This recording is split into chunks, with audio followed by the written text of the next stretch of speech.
안녕하세요. 카이로스 북클럽입니다. 지난 강의에 이어 존리 대표의 주식 특강을 소개해드리겠습니다. 어떻게 하면 부자가 될 수 있는지, 그리고 어떻게 하면 나쁜 투자 습관을 없앨 수 있는지 존리 대표의 강의에서 그의 답을 찾아보세요. 그럼 바로 시작하겠습니다.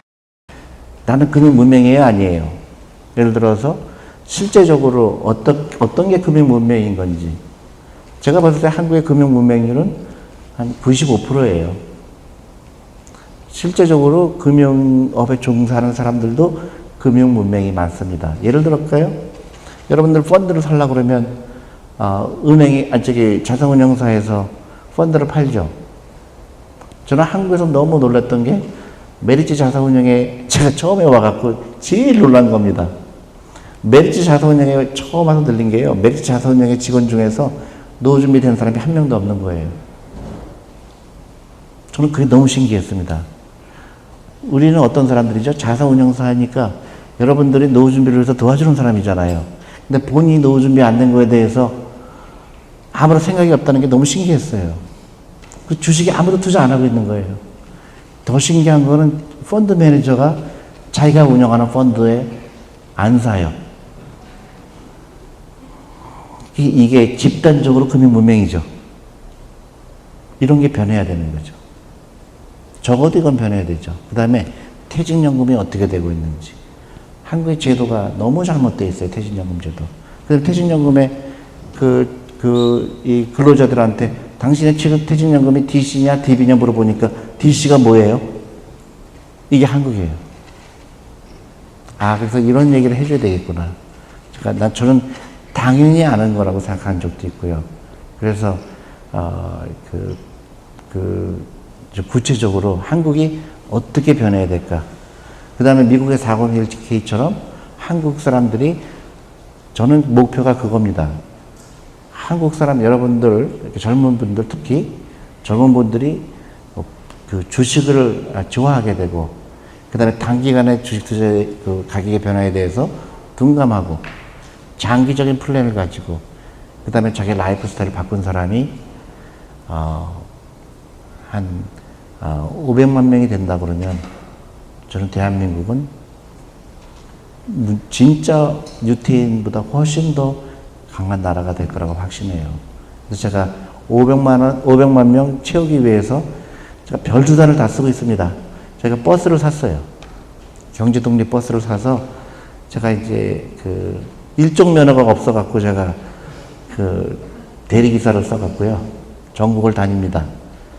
실제로 다닙니다. 그 다음 주에는 제가 남양주에 있는 산후조리원에 가요. 그래서 산모들을 대상으로 아이들한테 펀드 계좌를 여는 겁니다. 저희 옷도 선물해요. 굉장히 손해보는 장사예요. 그 옷이 비쌉니다. 그래서 2만 원 주는데요. 대신에 그 애가 투자를 해서 우리가 그 돈을, 수익을 얻으려면 10년 걸려요. 그래도 저희는 그게, 대한민국을 살리는 길이라고 봐요. 그래서 우리 유태인은, 13살부터 투자하고, 워런 버핏은 11살부터 투자했고, 우리는 몇 살부터? 1살부터. 대한민국 어떻게 될까요? 대한민국은, 무지무지한 강대국이 될 거라고 생각합니다. 근데 여러분들이 해야 돼요. 근데 사실은요, 우리 안에서 많은 사람들이 거기에 대해서 부정을 할 겁니다. 여러분들 많이 이제 부정적인 얘기 들을 거예요. 존리 가짜다. 그런 사람도 있어요. 또 어떤 사람은, 어떤 가로세로인가? 거기서는 저를 엄청 비난해요. 갑자기 제가 일본을 따라하면 안 된다. 그런 거에 또 부정적인 사람이 많아요. 일본을 따라가야 된다. 절대 그렇지 않습니다. 부채 비율이 290%에 있고요. 코로나 보세요. 일본 정부는 국민에 대한 생각이 없습니다.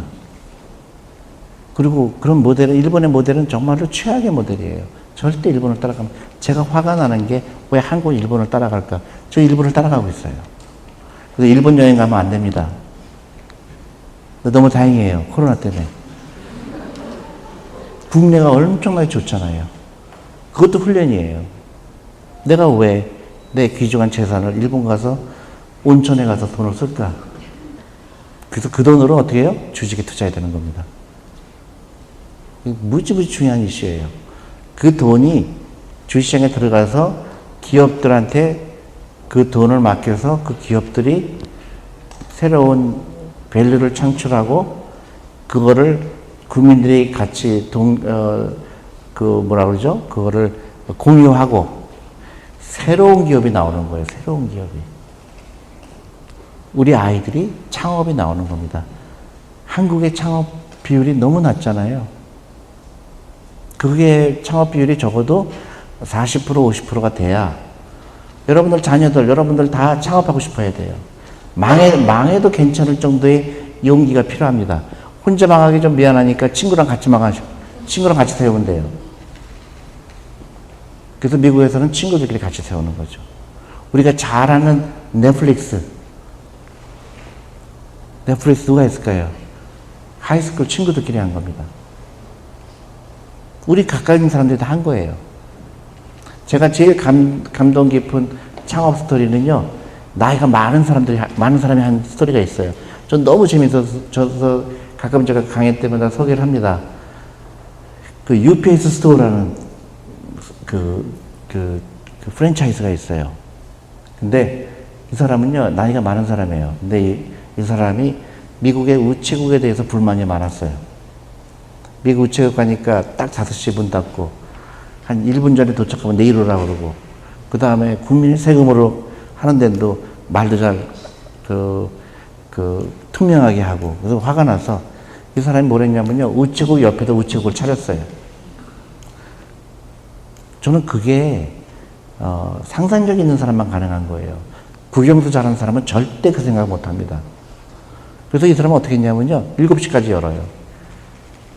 그리고 우표도요, 우표를 이 사람 발행할 수 없잖아요. 우표는 국가가 발행하잖아요.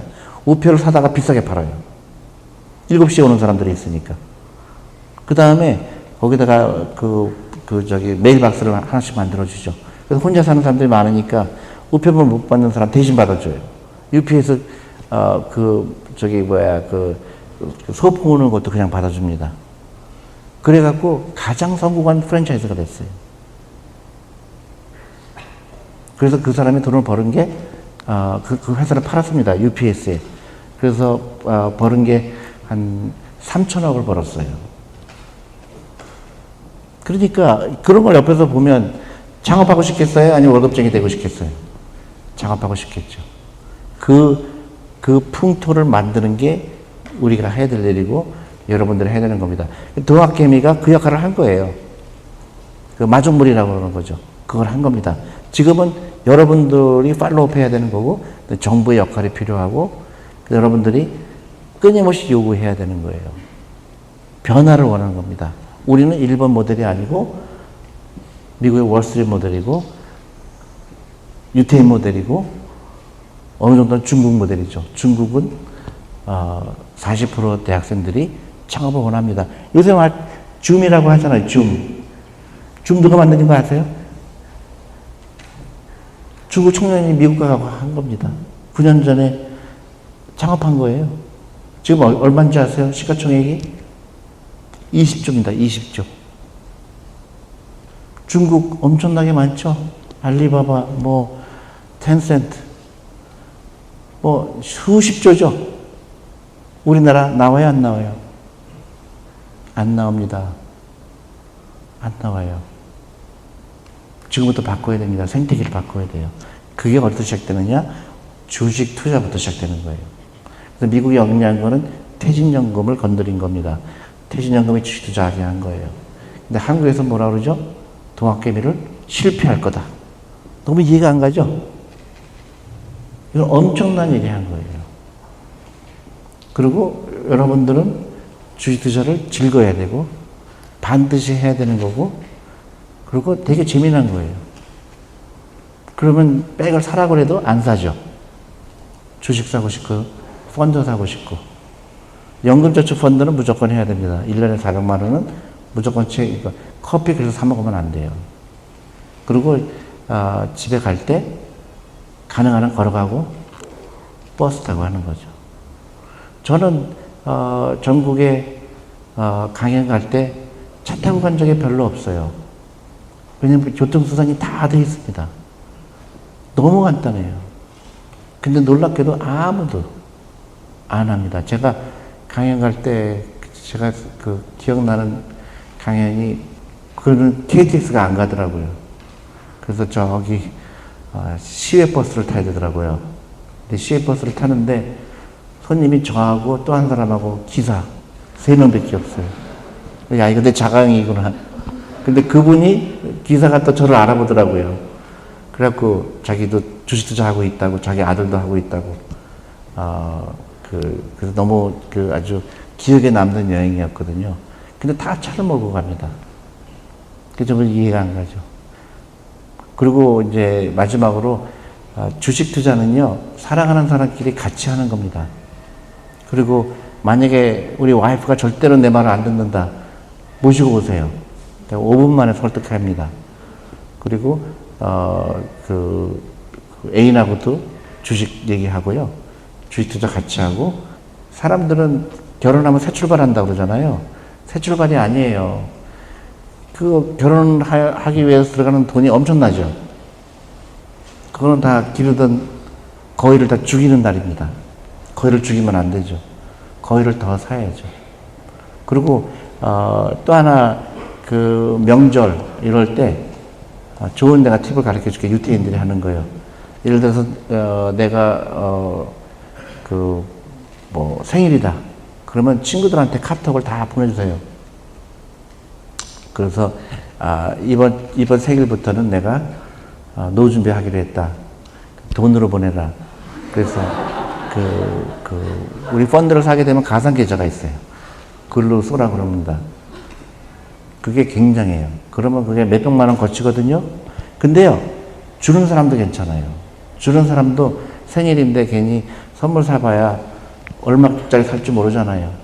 5만 원 쏘면 그거 충분하죠. 근데 모이면 500만 원이 됩니다.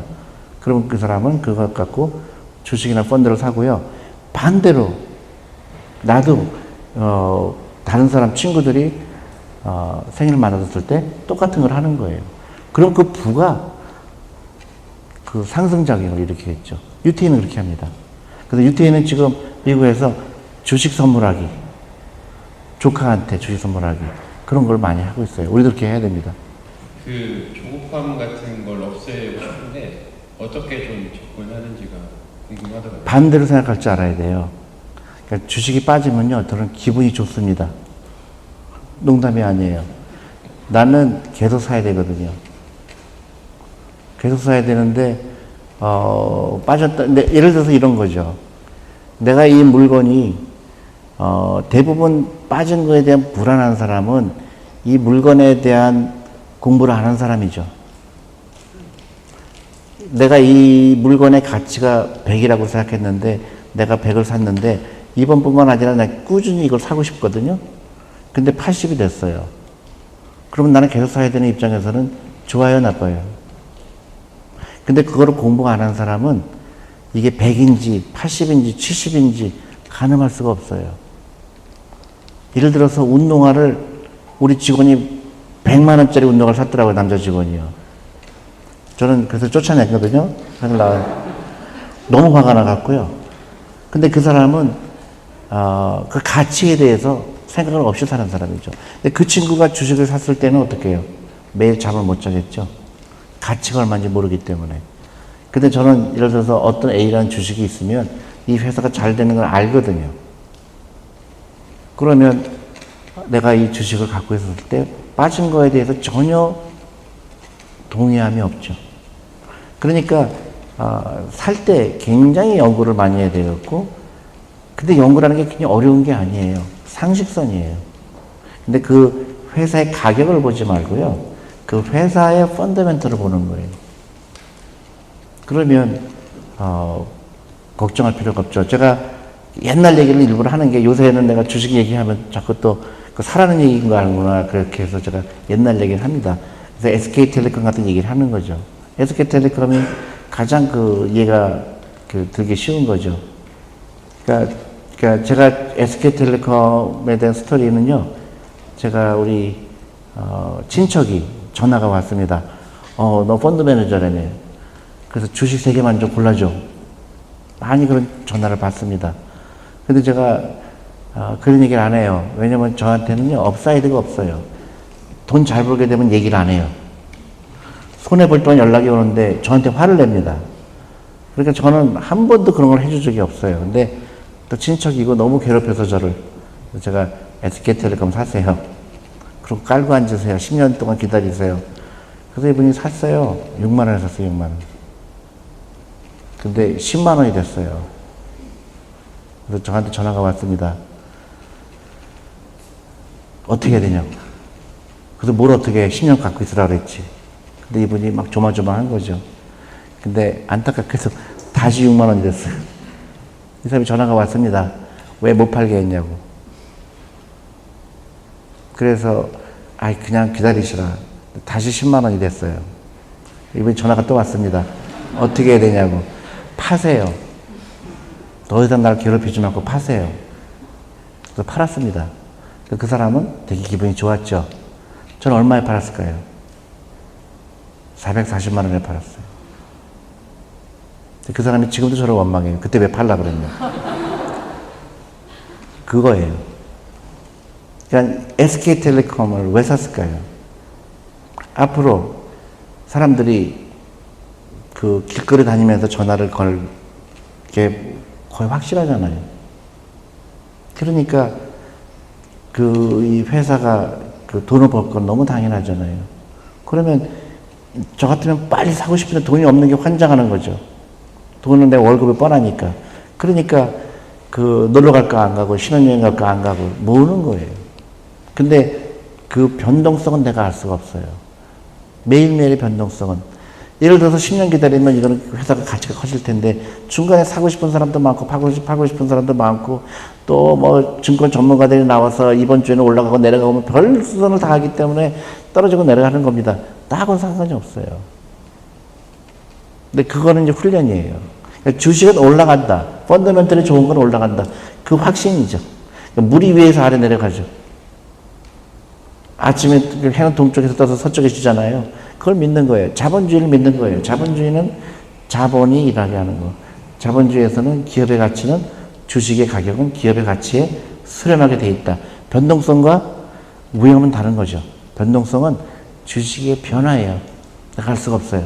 나는 이 회사의 펀더멘털을 보고 산 거지 이 회사의 변동성을 보고 산 게 아니에요. 변동성을 맞추는 거는 투자가 아니에요.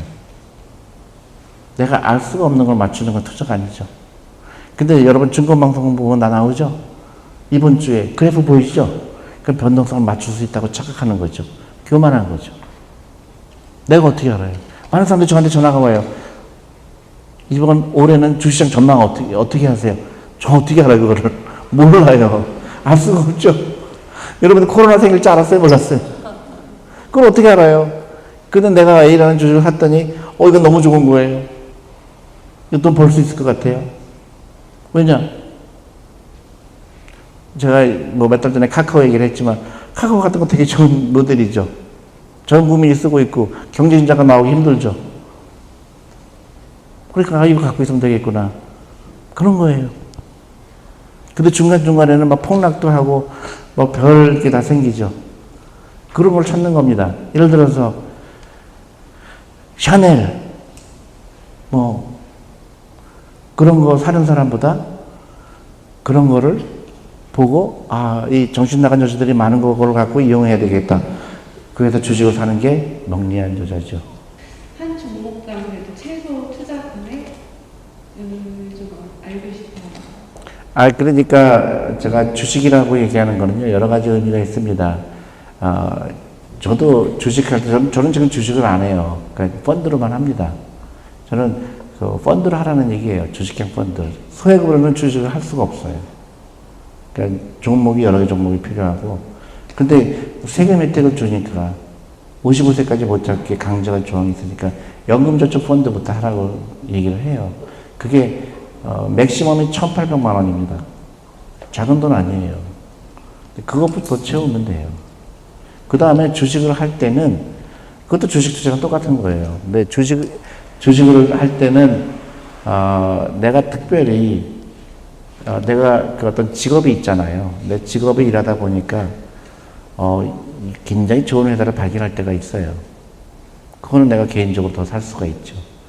예를 들어서 여성들 같은 경우에 그 화장품 납품하거나 이럴 때 보면 제가 어떤 분이 굉장히 큰 부자가 되는 사람을 만났는데 그 사람은 아모레 화장품에 그 납품을 했대요.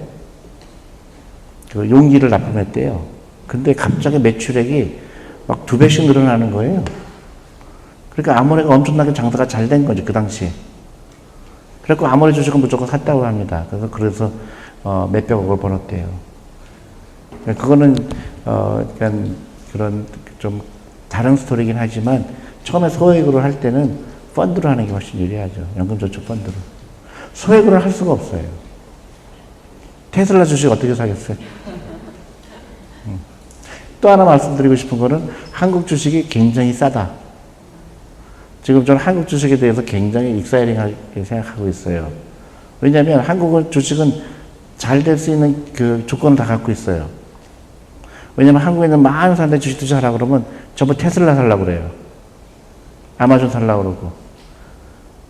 근데 지금 그 뭐 애플이라든가 뭐 아마존이라 그 한 주식 가지고요. 그 한 회사 시가총액 가지고 한국을 다 살 수 있어요. 한국 회사 다 합한 것보다도 그런 주식이 더 비쌉니다. 그럼 어느 거 사겠어요, 여러분? 한국 거 사죠. 너무 싼 거죠. 삼성전자, 뭐 LG 다 합한 것보다도 작아요. 그럼 어느 게 더 싸요? 한국이 싸죠. 근데 한국 왜 쌀까요? 우리 스스로 안 좋다고 얘기했기 때문에 싼 겁니다. 아직도 한국 사람들의 90%는 주식하면 안 된다는 사람이 대부분이죠. 그 다음에 퇴직연금의 주식 비중이 2%밖에 안 되죠. 98%가 지금 은행 예금에 있습니다. 어떻게 되겠어요? 제도만 좀 바꾸면 대한민국은 폭발합니다. 자가 월세 비교해 주신다고 하셨는데. 그래요. 오케이. 월세를 살면은 뭐가 문제일까요? 월세를 살면은 이제 부정적인 얘기가 월세를 내게 되면 버리는 돈이다. 월세는. 그죠? 두 번째, 좀 안 돼 보이죠. 그죠? 저 집은 저기 가난한 집이다. 그렇게 되죠? 그러니까, 그 다음에 집을 갖고 있지 않으면 안정감이 없죠? 혹시 집주인이 나가라 그러면 어떻게 될까? 그죠? 그런 이제 부정적인 게 있죠. 가장 큰 게 뭐죠? 월세는 버리는 돈이다. 그리고, 그래서 집을 산다. 그죠? 대부분. 그러면 집을 샀을 때 버리는 돈이 뭘까도 또 계산해야 되겠죠. 집을 사면 어떤 게 버리게 되는 거죠? 은행에 이자해야 되고 세금 내야 되고 그렇죠. 세금, 은행 이자, 고쳐야 돼. 수리비, 또 기회비용이 있죠. 또 뭐가 있죠? 은행 이자. 그러면 그걸 irrecoverable cost라고 그래요. 그러니까 집을 샀을 때와 그 세를 들었을 때 커버할 수 없는 돈, 다시 돌아오지 않는 돈. 그러면 그거를 몇 가지를 계산해 보면 예를 들어서 내가 10억짜리 집을 샀다. 5억은 내가 내 돈으로 하고 5억은 은행 융자를 했다. 그러면 월세가 얼마큼이면 적당할 것 같아요?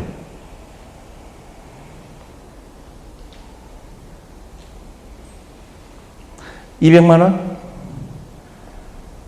여러분도 200만 원, 한 달에 200만 원 내고 이 월세를 살겠어요? 아니면 10억 주고 10억의 아파트를 사겠어요?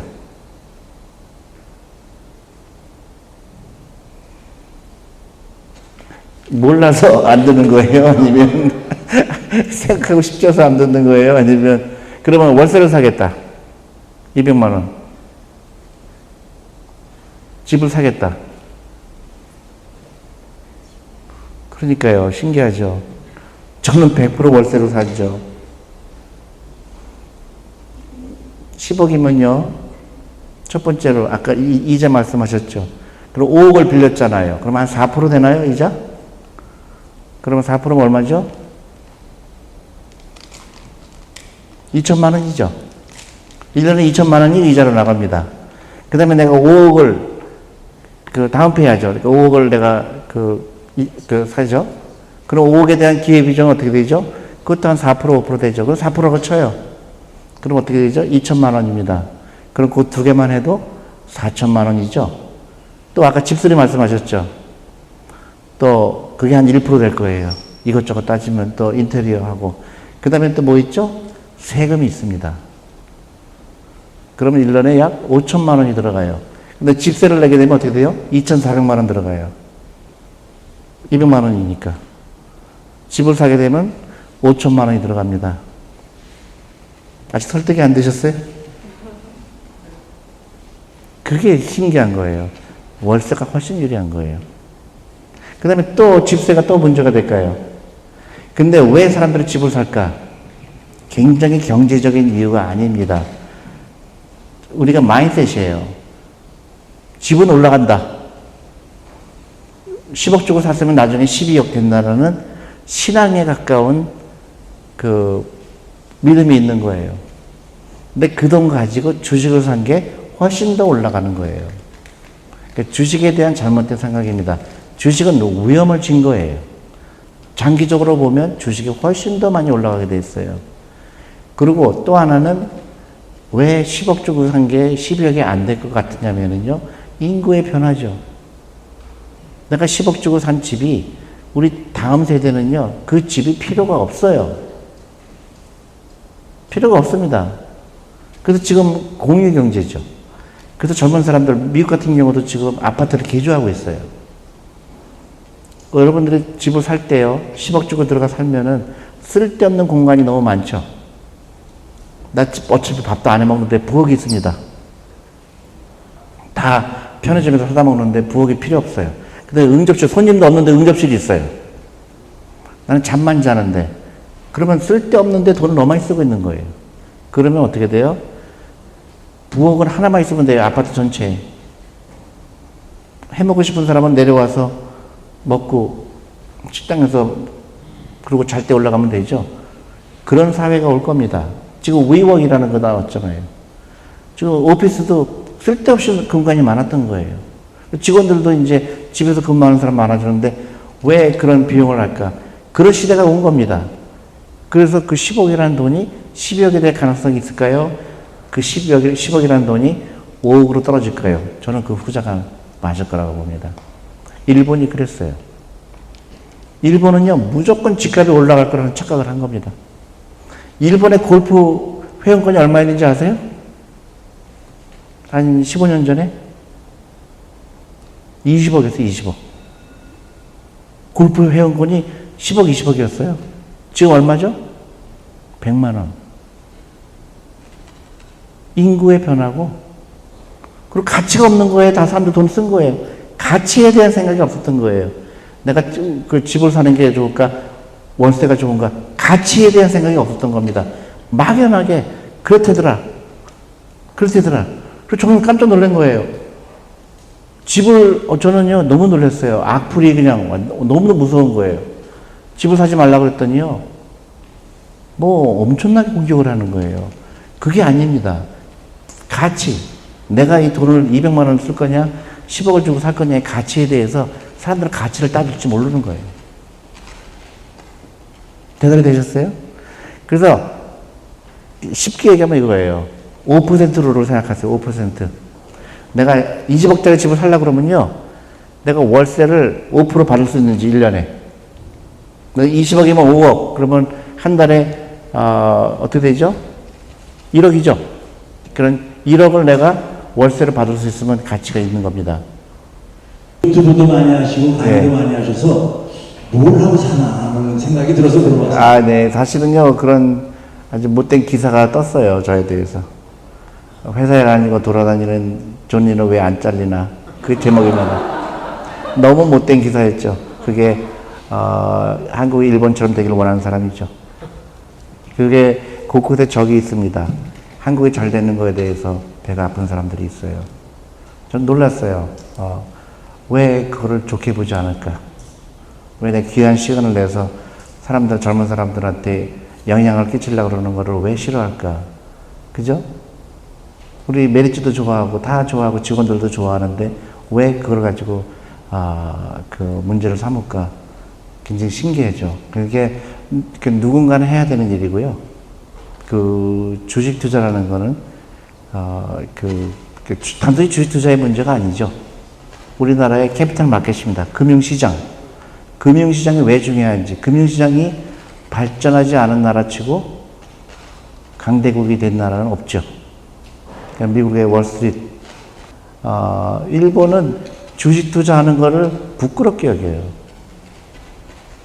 그거를 불로소득이라고 얘기했죠. 그러니까 투자로 생각하고 위험을 즐긴 거라고 생각을 안 한 거죠. 여러분들 위험을 즐겨야 돼요. 위험을 즐기지 않은 사람은 어떻게 되죠? 돈을 잠자게 하는 사람들이죠. 은행에 놓고 30년 있다가 찾았더니 원금이에요. 난 너무 잘했다. 원금 지켰다. 그거 멍청한 거죠. 근데 이제 주식이라는 건 변동성이 있기 때문에 조심해야 된다. 근데 펀더멘털을 당연히 알아야 된다. 분산 투자해라. 그리고 여유자금으로 해라. 그런 몇 가지 룰이 있는 것 뿐입니다. 그래서 여러분들은 그렇게 된다 그러면 부자가 되는 거는 당연히 되게 돼 있어요. 왜냐하면 자본이 일을 하는 거기 때문에 여러분들이 아무리 놀러 다니고 잠을 자도 누군가는 당신을 부자로 만들기 위해서 일을 하고 있다. 이겁니다. 그러니까 10주를 갖고 있는 사람과 5주를 갖고 있는 사람과 100주를 갖고 있는 사람과 그 차이는 엄청나죠. 근데 그걸 이해하지 못하는 사람은 5주 갖고 있는 사람이 이해를 못하는 거는 그냥 주식하기 왔다 갔다 하는 거에 잠을 못 자는 사람들. 그거는 부자 될 자질이 없죠. 한 10만 주 갖고 있으면서 그냥 오늘은 좀 올라갔나 보다. 내려갔나 보다. 이렇게 여유가 있어야 됩니다. 10만 주 갖고 있는 사람 뭐죠? 재산이 50억, 100억 있는 사람이죠. 50억 갖고 있는데 오늘 좀 떨어졌어요. 그래서 48억이 됐어요. So what? 다음에 1년 있다가 100억이 될 수도 있고 70억이 될 수도 있고. 왜냐하면 기업의 가치는 올라가게 돼 있어요. 기업의 가치는 올라가게 돼 있고 그 기업의 가치의 가격은 수렴하게 돼 있습니다. 근데 그걸 사람들이 모르는 거예요. 왜냐하면 너무나 잘못된 지식이 가득 차 있기 때문에 주식은 올라갔다 내려갔다 하는 거에 그거를 맞추는 거를 주투자라고 착각했기 때문에 그런 거죠. 어떠셨나요? 졸리 대표의 말처럼 일본 사례를 보면서 금융문맹이라는 것이 얼마나 무서운지 다시금 느끼게 됩니다. 꾸준히 투자하는 것이 부자가 되는 가장 확실한 방법임을 명심한다면 우리 모두 행복한 미래를 만들어 갈 수 있을 것입니다. 지금까지 카이로스 북클럽이었습니다. 시청해주셔서 감사합니다.